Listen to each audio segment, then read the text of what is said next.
레위기 27장 16절부터 34절까지의 말씀입니다. 레위기 27장 16절부터 34절까지의 말씀입니다. 찾으신 줄 알고 우리 합독하면 나가도록 하겠습니다. 시작. 만일 어떤 사람이 자기 기업된 밭 얼마를 성별하여 여호와께 드리려 하면 마지기 수대로 내가 값을 정하되 보리 한 호멜 지기에는 은 500세겔을 찌며 만일 그가 그 밭을 희년부터 성별하여 드렸으면 그 값을 내가 정한 대로 할 것이요 만일 그 밭을 희년 후에 성별하여 드렸으면 제사장이 다음 희년까지 남은 연수를 따라 그 값을 계산하고 정한 값에서 그 값에 상당하게 감할 것이며 만일 밭을 성별하여 드린 자가 그것을 물으려면 내가 값을 정한 돈에 그 5분의 1을 더할지니 그리하면 그것이 자기 소유가 될 것이요 만일 그가 그 밭을 물으지 아니하려거나 타인에게 팔았으면 다시는 물으지 못하고 희년이 되어서 그 밭이 돌아오게 될 때에는 여호와께 바친 성물이 되어 영원히 드릴 땅과 같이 제장의 기업이 될 것이며 만일 사람에게 샀고 자기 기업이 아닌 밭을 여호와께 성별하여 드렸으면 너는 값을 정하고 제장은 그를 위하여 희년까지 계산하고 그가 내게 값을 정한 돈을 그날에 여호와께 드려 성물로 삼을지며 판 밭은 희년에 그 판 사람 곧 그 땅의 원주인에게로 되돌아갈지니라. 또 내가 정한 모든 값은 송소의 세겔로 하되 20게라를 한 세겔로 할지니라. 오직 각축 중에 처음 난 것은 여호와께 드릴 것이라. 소나 양은 여호와 것이니 누구든지 그것으로 성별하여 드리지 못할 것이며 만일 부정한 짐승이면 내가 정한 값에 그 5분의 1을 더하여 물을 것이요 만일 물으지 아니하면 내가 정한 값대로 팔지니라.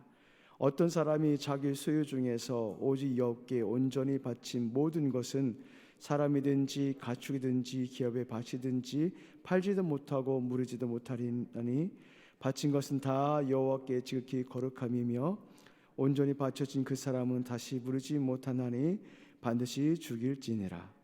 그리고 그 땅의 10분의 1 곧 그 땅의 곡식이나 나무의 열매는 그 10분의 1은 여호와의 것이니 여호와의 성물이라.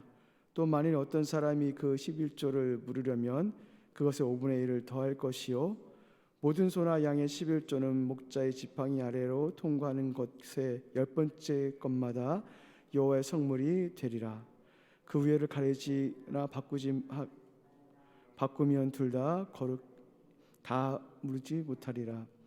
이것은 여호와께서 시내산에서 이스라엘 자손을 위하여 모세에게 명령하신 계명이니라. 아멘. 오늘 본문은 레위기 마지막 부분입니다. 그러나 실제적으로 레위기의 마지막 부분은 26장입니다. 그러므로 오늘 27장은 부록과 같다고 생각을 하시면 될 것 같습니다. 이렇게 부록과 같은 27장의 주제가 무엇이냐면 서원입니다. 서원은 율법으로 규정한 것이 아닙니다. 서원은 개인이 결심에 따라 자원하는 것입니다. 따라서 서원을 이렇게 하지 않았다고 해서 죄가 되지는 않습니다. 그럼에도 불구하고 서원을 결심하고 서원하겠다고 하나님 앞에 결단을 했다면 그것은 반드시 지켜야 됩니다. 그렇지 않으면 죄가 되기 때문에 그렇습니다. 왜냐하면은 서원은 구별을 하나님께 올려드린다는 그런 뜻이기 때문에 하나님과 약속이기 때문에 서원한 것은 반드시 지켜야 됩니다.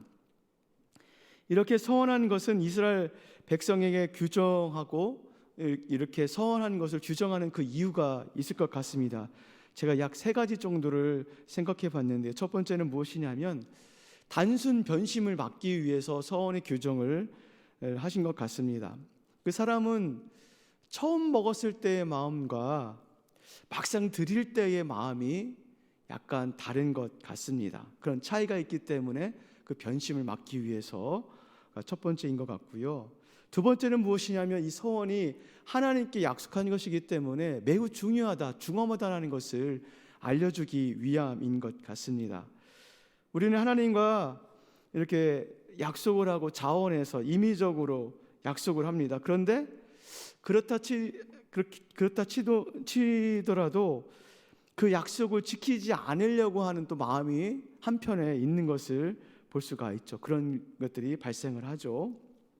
그러나 이 서원은 하나님께 약속한 것이기 때문에 중엄하다는 것을 보여주고 있습니다. 그리고 마지막 세 번째는 하나님께서는 이 서원에 대해서 매우 기뻐하신다. 특별히 서원을 이행하는 자를 기뻐하신다는 것을 우리에게 알려주고 있습니다. 서원은 자원하는 마음이죠. 규례에도 없습니다. 단지 하나님과의 관계 가운데 있고 그 하나님을 사랑하기 때문에 그 서원하는 자가 하나님께 구별하여 드리는 것을 의미합니다. 그렇기 때문에 하나님께서는 그 마음을 보시고 그 중심을 보십니다. 그 사람이 얼마나 드렸냐, 무엇을 드렸냐, 얼마나 가치 있는 것을 드렸냐가 중요한 것이 아니라 드린 자의 마음을 보시기 때문에 하나님께서 그것을 기뻐하신다는 것입니다. 우리는 살면서 하나님 앞에 수많은 약속들을 합니다. 때로는 시간을 드리겠습니다. 물질을 드리겠습니다. 나의 생명까지 드리겠습니다. 그 이외에도 여러 가지 것들을 하나님께 약속을 하죠. 지난 세월을 보면은 하나님 앞에 많은 약속들을 했던 것들을 있을 것입니다. 그런데 지금 20전 가운데 그 약속들을 지키고 있는지, 지켰는지를 한번 되돌아봤으면 좋겠습니다. 저는 지금 선교를 준비를 하고 있습니다. 제가 선교를 가려는 마음을 하나님께서 주셨는데 그 선교의 마음을 주시면서 저에게 딱 떠오르는 그런 생각이 있었습니다. 그것은 무엇이냐면 제가 20대 때 군대를 제대하고 온누리교에서 하는 경배와 찬양팀이 공주에 내려와서 찬양 집회를 했었습니다. 그 찬양 집회 중간에 꼭 결단의 시간이 있어요. 어떤 결단이냐면 선교사로 나가실 분들은 일어나 주세요. 그런 결단들이 항상 있었던 것 같아요. 그때 제가 일어났습니다. 저의 마음 가운데는 어떤 마음이 있었냐면 그리스도인은 다 선교사지, 그리스도인은 그 선교를 감당하는 사람이지라는 그런 마음 때문에 일어났던 것 같습니다. 그리고 시간이 지났습니다. 그 시간 동안에 제가 3번의 선교 단체에서 훈련을 받았음에도 불구하고 제 인생 가운데 선교를 나간다는 것은 제가 꿈에도 생각을 해보지를 않았습니다. 근데 어느 순간 하나님께서 저에게 그런 마음을 주시고 그 20대의 청년이 지금 와서야 약속을 지키게 되는 것 같습니다. 여러분은 어떻습니까?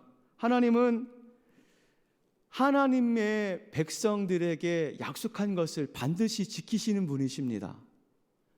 하나님은 당신의 백성과 약속한 것을 어긴 적이 한 번도 없으시는 신실한 분이십니다. 여러분, 그 하나님의 말씀을 신뢰하십시오. 그 약속에는 영생의 약속이 있고 내세의 약속이 있고 소망의 약속이 있고 함께 하신다는 약속이 있고 복의 약속이 있고 인도하심의 약속이 있고 수많은 약속들이 우리에게 주어집니다. 그리고 그 약속들이 성경의 역사를 통해서 확증됩니다. 무엇이 확증됩니까? 말씀을 이루시는 하나님, 그 말씀을 성취하시는 하나님이라는 것을 우리에게 확증적으로 보여주고 있습니다. 더 이상 무슨 증거가 필요하고 무슨 확증이 필요합니까? 이렇게 수많은 사람을 통해서 하나님께서 말씀하신 것을 이루신다는 것을 성경을 통해서 말씀을 하고 계시는데 무슨 확증이 필요할까요? 우리 사랑하는 형제 자매 여러분, 하나님의 말씀을 신뢰하십시오. 그분은 말씀하신 것을 반드시 이루시고 반드시 성취하시는 그 하나님이십니다. 따라서 믿는 자에게는 무엇을 볼 수 있냐면요, 하나님의 일하심을 볼 수 있어요. 믿는 자에게만 주어지는 특권인 줄 알고 있습니다. 따라서 27장은 서원에 대해서 말씀을 하고 있는데 어제 본문에 1절부터 15절까지는 그 서원의 내용 중에 어떤 내용이 있었냐면 사람에 대한 서원, 짐승에 대한 서원, 집에 대한 서원을 하였고 오늘 본문에서는 여러 가지 서원 중에 16절부터 25절까지는 밭에 대한 서원입니다. 밭에 대한 서원이고 26절부터 27절은 첫 태생에 대한 서원, 그리고 28절부터 29절은 헤렘에 대한 서원, 그리고 30절부터 33절은 11조에 대한 서원을 말씀을 하고 있어요. 우선 16절부터 34절에 밭에 대한 서원을 하고 있는데요, 이 밭에 대한 서원은 두 가지로 나눌 수가 있어요. 어떤 것이냐면 자신이 소유한 밭을 하나님께 서원하는 것과 타인의 밭을 사서 하나님께 서원하는 그 두 가지를 구분할 수가 있습니다. 그 첫 번째, 자신의 밭을 서원하는 경우가 16절부터 22절까지 이렇게 나와 있습니다. 그래서 16절에 보면 이렇게 말씀하시죠. 어떤 사람이 자신의 밭을 여호와께 성별하여 구별하여 드리려고 하면, 이때 밭을 서원하는 자가 먼저 해야 될 것이 있다는 거예요. 그것은 무엇이냐면 밭의 크기와 생산량을 먼저 그 시세를 따라서 정하는 것이 먼저 필요합니다. 이렇게 시세를 따라서 정하는 이유는 무엇이냐면 서원자가 나중에 마음이 바뀌어가지고 이렇게 서원을 했다가 다시금 그것을 찾을 때 그 시세값을 미리 정해서 낼 것을 미리 정하는 것을 계산하기 위함입니다. 밭의 시세를 정하는 기준이 또 나와 있는 16절에 보니까 보리 한 호멜의 그 생산량을 가지고 기준을 삼는다라고 말씀하고 있어요. 이 보리 한 호멜은 그 나귀가 질 수 있는 그 양이라고 합니다. 대략 약 220리터 정도 된다고 합니다. 그리고 그 기준에 따라 17절을 보니까 그 밭값을 그 희년 주기인 50년을 적용해서 한 호멜 생산을 기준으로 최대 50세겔을 사정을 한다라고 이렇게 말씀을 하고 있습니다.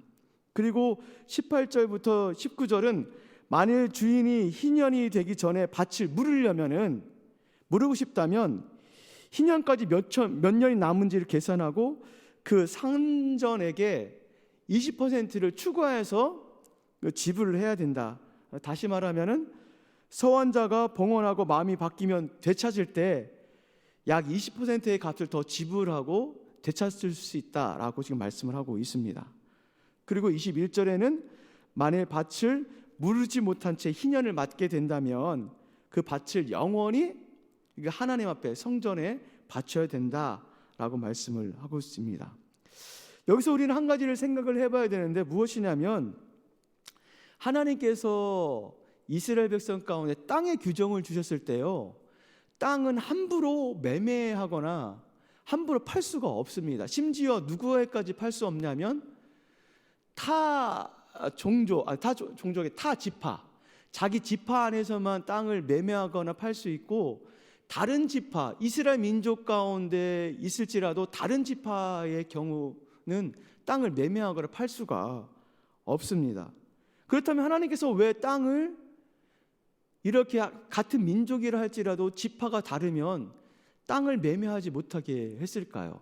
그 이유는 무엇이냐면은 이 땅이요, 인간의 생존권과 관계가 있기 때문에 그렇습니다. 왜냐하면 땅의 소출을 통해서 인간이 먹고 살 수 있기 때문에 그래요. 그런데 오늘 말씀해 보면은 그 소유한 땅을 지금 누구한테 바치냐면 하나님 앞에 바치는 거예요. 서원해서 바치는 거예요. 그렇다면 땅을 바친다는 것은 무엇을 의미하냐면 내 생존권을 포기하면서까지 하나님 앞에 헌신하겠다는 그런 의미입니다. 자기가 얻을 수 있는 이익, 자기의 재산을 포기하면서까지 하나님 앞에 헌신하겠다고 하는 것이 땅을 선호하는 그런 서원자의 마음이에요. 우리가 가끔가다 금식 기도를 해요. 그 일반 기도랑 금식 기도가 차이가 있는 것은 무엇이냐면 음식물을 끊는 거예요. 단지 굶는 것이 아니라 음식물을 끊었다는 것은 무엇이냐면 내가 생명을 내려놓고 지금 하나님 앞에 기도한다는 것을 의미를 합니다. 내 생존권을 포기하면서까지 하나님 앞에 기도한다는 것을 의미하는 것이 금식 기도예요.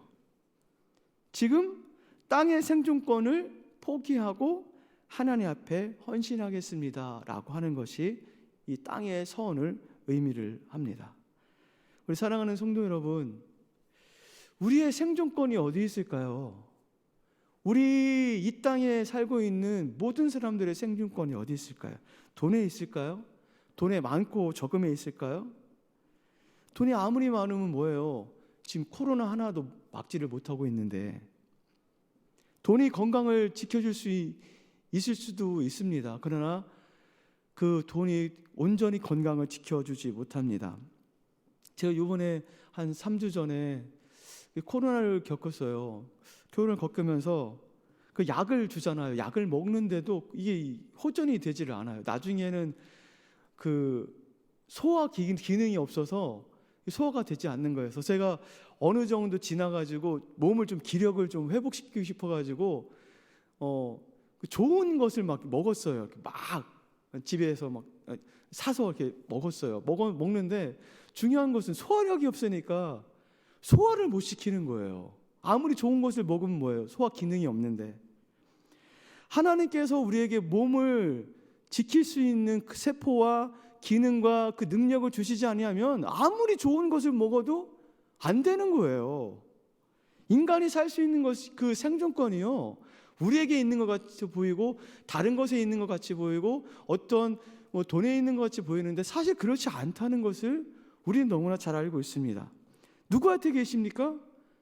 그 기능을 감당케 하시는, 그 기능을 온전케 유지케 하시는 하나님께 있다는 사실을 다시 한번 기억하십시오. 레위기는 우리에게 끊임없이 무엇을 이야기하냐면 우리의 존재가 어떤 존재인지를 말씀을 해주고 있습니다. 우리는요, 타락한 인간처럼 무엇을 먹을까, 무엇을 입을까를 고민하는 존재가 아니라 우리 그리스도인들은 먼저 그 나라와 그 의를 구하는 존재예요. 그럴 때 하나님께서 약속하셨습니다. 어떤 약속을 하셨냐면 이 모든 것을 너희에게 더하시리라. 넘치게 하신다는 거예요. 넘치고도 더 넘치게 해주신다라고 약속을 하셨어요. 약속을. 우리는 그것을 믿는 존재이고 그것을 따르는 존재이고 그것을 기준 삼아서 이 땅 가운데 사는 존재가 바로 그리스도인이에요. 따라서 우리의 생존권은 우리 곁에 있는 것이 아니라 다른 곳에 있는 것이 아니라 하나님께 있고 우리가 그 하나님의 말씀의 기준으로 사는 존재라는 사실을 다시 한번 기억했으면 좋겠습니다. 계속해서 22절부터 25절에는요, 타인의 밭을 사서 봉헌하는 경우, 서원하는 경우입니다. 이는 다른 사람으로부터 밭을 사는 것을 의미를 하는데 24절에 보니까 이 밭은 영구히 성소의 것이 될 수 없다. 희년이 되면 원주인에게 돌아가야 된다라고 말씀을 하고 있어요. 그리고 26절부터 27절은 초태생에 대한 서원 규정입니다. 출애굽기 13장 2절에 보면 하나님께서 초태생은 무조건 하나님께 드려라, 하나님 것이다 라고 말씀을 하셨고 규정을 하셨습니다. 그런데 문제는 27절입니다. 27절에 보니까 선한 짐승, 부정하지 않고 정결한 짐승은 괜찮은데 부정한 짐승이 문제가 돼요. 그 부정한 짐승의 경우 그것을 물을 경우 어떻게 해야 되냐? 20%의 그 값을 더 지불을 해라. 그랬을 때 성소에 바쳐지는 것이 된다라고 말씀을 하고 있습니다. 그리고 28절부터 29절은 온전히 바치는 것에 대한 것을 말씀을 하시는데 28절에 보니까 오직 여호와께 온전히 바친 모든 것, 여기 온전히 바친 모든 것을 히브리어로 이야기를 하면 헤렘을 의미를 합니다. 그래서 헤렘은 온전히 바친 것, 전적으로 바친 것을 의미를 하거든요. 그 하나님께 온전히 바친 것이, 하나님께 온전히 바친 것을 사람이 취하거나 그것을 다시금 소유할 수 없어요. 심지어 제사장도 소유할 수가 없어요. 그것은 종신토록 하나님께 바쳐진 것이 되고 종신토록 하나님께 쓰임받아야 되는 것이 바로 이렇게 헤렘으로 바쳐진 그런 제물들입니다. 그리고 30절부터 33절은 11조에 관한 이야기를 하고 있어요. 가축이든 토지에 생산된 수확물이든 그것을 이렇게 바쳐야 된다. 11조를 내야 된다. 그런데 곡식은 계산하기 쉽죠. 32절에 보니까 가축에 대해서 가축의 11조를 드리는 계산법이 나옵니다. 목자가 지팡이를 들고 그 짐승들을 지나가게 하는 거예요. 그때 10번째 짐승을 하나님께 바치는 겁니다. 근데 왜 이 규정을 했을까? 여러분, 왜 10번째 지나가는 것에 대해서 규정을 했을까? 그 인간이요, 그 자기 짐승들이 지나갈 때 10번째 짐승이 아주 좋은 짐승이고 기름진 짐승이고 자기가 탐내는 짐승이 10번째 지나가는 것을 좀 싫어할 수도 있어요. 오히려 약하고 유약한 그 짐승이 지나가도록 순서를 바꿔치기 할 수도 있습니다. 이것은 무엇을 의미하냐면 인간의 탐심을 의미를 합니다. 인간의 탐심이 있기 때문에 인위적으로 하나님께 드려야 될 11조를 바꿔치기를 한다거나 순서를 바꿔서 하나님께 드리는 경우를 미연에 방지하기 위해서 이런 방법을 사용하는 겁니다. 왜냐하면 하나님은 무엇을 드렸냐가 중요한 것이 아니라 그 선한 자의 마음을 보시기 때문에 그렇습니다. 그리고 마지막으로 34절에는 레위기 전체의 결론과 마무리가 나와요. 레위기를 지금 어디에서 지금 쓰고 있는 거예요? 시내산에서 쓰고 있다라고 말씀하고 있고, 그럼 누구에게 이것을 쓰고 있는 거예요?